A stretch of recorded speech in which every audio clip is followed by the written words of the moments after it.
ADC Tejgaon রয়েছেন এবং ADC Mohammad. তো তারা এই 6 থানারই বিভিন্ন লেভেলের অফিসারদের নিয়ে তারা এই মোবাইল হারিয়ে গেলে তারা এই মোবাইল উদ্ধারের জন্য বিভিন্ন ধরনের তথ্য দিয়ে সিডিআর কালেকশন করে এবং এই তথ্য প্রযুক্তির সহায়তা নিয়ে মোবাইল উদ্ধারের জন্য তারা চেষ্টা করে এবং আমাদের এই টিমগুলি থানা ভিত্তিক কাজ করে।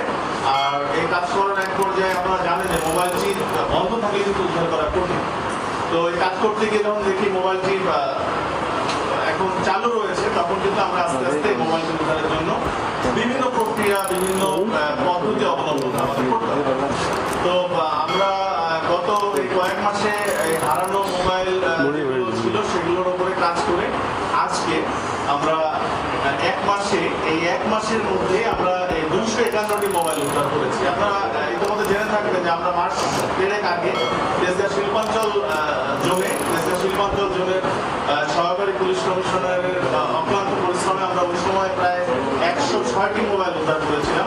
তারই ধারাবাহিকতায় আজকে 251টি মোবাইল আমরা এক মাসের মধ্যে উদ্ধার করেছি এবং আজকে এখানে মোবাইলের যে প্রকৃত মালিক ওনারা এখানে সবাই এসেছেন। আমরা তাদেরকে এই আপনাদের সঙ্গে কথা বলার শেষে এই মোবাইলগুলো ওনাদের হাতে আমরা উঠিয়ে দেব। আর এই মোবাইলগুলো অ্যাভারেজে আমরা একটু করে দেখেছি যে মোবাইলগুলো যদি অ্যাভারেজে যে দাম হয় 20,000 টাকা হয় তাও 50 লক্ষ টাকার মোবাইল আমরা উদ্ধার করেছি। তো এটার ধারা আমরা ইনশাল্লাহ অব্যাহত রাখবো। আপনারাও এই প্রচার করবেন যে মোবাইল হারিয়ে গেলে হতাশা নয়। আমাদের জিএমপি পুলিশ কিংবা তেজগাঁ ডিভিশনে আমরা যারা রয়েছি মোবাইল উদ্ধারের আমার টিম রয়েছে। মোবাইল উদ্ধার করার জন্য আমাদের সেই টিম নিরলস কাজ করে যাচ্ছে। তো মোবাইল হারিয়ে গেলে যেন আমরা কি হতাশ না হই, একটু ধৈর্য ধারণ করি।